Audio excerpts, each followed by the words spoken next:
আজি সোণালী জয়ন্তী এই আধ্যাত্মিক খেলপথাৰত আজি ইলাম বাপুৰ জন্ম আজি 50 বছৰ অতিক্ৰম কৰিলে মৃত্যু এই 50 বছৰ সোণালী জয়ন্তীত এখন ভাগৱতী সমাজ অসম এই সোণালী 5 দিনীয়াকৈ সোণালী উৎসৱত আয়োজন কৰি আধ্যাত্মিকভাৱে জাতি বৰ্ণ নিৰ্বিশেষে সকলোকে আনন্দ কৰি তুলিছে। এই আধ্যাত্মিক সমাজখনে অসমৰ জনজীৱনত এক ভাল এটা আধ্যাত্মিকভাৱে মানুহৰ মাজত থকা অস্পৃশ্যতা ভেদাভেদ পৰিহাৰ কৰি এখন নতুন বৈষ্ণৱী সমাজ গঢ় দিয়াটো মূল লক্ষ্য। ইলাম বাপ ঈশ্বৰে এই আধ্যাত্মিক শ্ৰীমন্ত গুৰুজনা ভাষা ধৰ্ম জাতি বিশেষে সকলোকে ঐক্যবদ্ধ কৰি এখন আধ্যাত্মিক সমাজ নতুন বৈষ্ণৱ সমাজ গঢ় দিয়াত তেখেতৰ মূল লক্ষ্য আছিল। তাৰ এই সন্ধিক্ষণত বাপ ঈশ্বৰগৰাকীয়ে নতুন প্ৰজন্ম সংকটক আধ্যাত্মিকভাৱে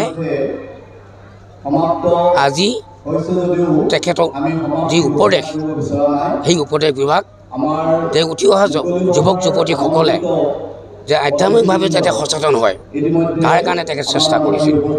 গতিকে বাপ ঈশ্বৰ আছিল একনিষ্ঠ একাগ্ৰতাৰ মহাপুৰুষ শ্ৰীজনা সৃষ্টি কৰি থৈ যোৱা আদৰ্শৰে তেখেত একনিষ্ঠভাৱে ধৰ্ম প্ৰচাৰ নামিছিল।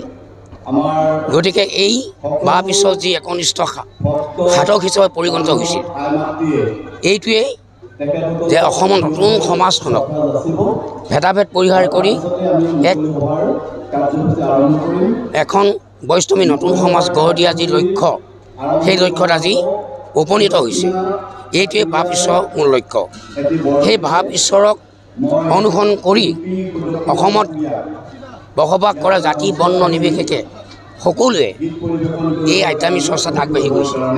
এইটো অসমৰ কাৰণে এটা শুভ লক্ষণ যে আমিও আগবাঢ়ি যাওঁ।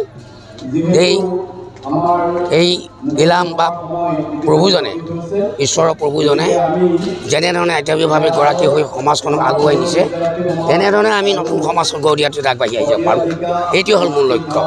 আজি এই 5 দিনীয়া কাৰ্যসূচীত মই আজি উপস্থিত হৈ মই নিজকে সৌভাগ্যৱান বুলি ভাবিছোঁ। কিয় ইয়াত একনিষ্ঠ সাধকবিলাক সাধু ভক্তসকল ইয়াত উপস্থিত হৈছে। তেখেতসকলৰ বক্তব্য শুনি মোৰ হৃদয় চুই গৈছে। গতিকে এই একনিষ্ঠ ভকত বৈষ্ণৱসমূহৰ যি নীতি আৰু আদৰ্শক আমি অনুসৰণ কৰিব লাগে। এইখিনিয়ে মই ক'বলগীয়া। আমাৰ নাম আৰতী দাস। আমাক গুৱাহাটীৰ আমি অকণি নামঘৰৰ প্ৰতিষ্ঠাপক পৰিচালিকা। এখেতসকলে আমাক ইয়াত এষাৰ ক'বলৈ আমাক নিমন্ত্ৰণ কৰি আনিছে। হয় নেকি? আমি ক'ব নোৱাৰোঁ কি কৈছোঁ। ঈশ্বৰে যি খুৱাইছে সেয়ে কোৱা হৈছে। বহুত মানে ক'বই নোৱাৰোঁ কি হৈ আছে।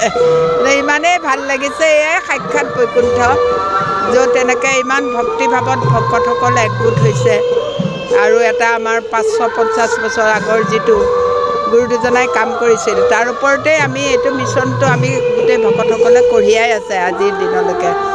আজিৰ দিনলৈকে আমি যিমানখিনি কৰিছোঁ সেৱা তাৰ ওপৰতে আমি এতিয়া কথা বতৰা পাতি সংগ কৰি আৰু আগলৈ আমি কিমান আগুৱাই লৈ যাব পাৰিম তাৰ ওপৰতে আমি চিন্তা কৰিছোঁ। নতুন প্ৰজন্মক প্ৰথমতেতো আমি যদি নিজেই আমি সকলে যদি নাজানো আমিনো তেওঁলোকক গাইড কেনেকৈ কৰিম?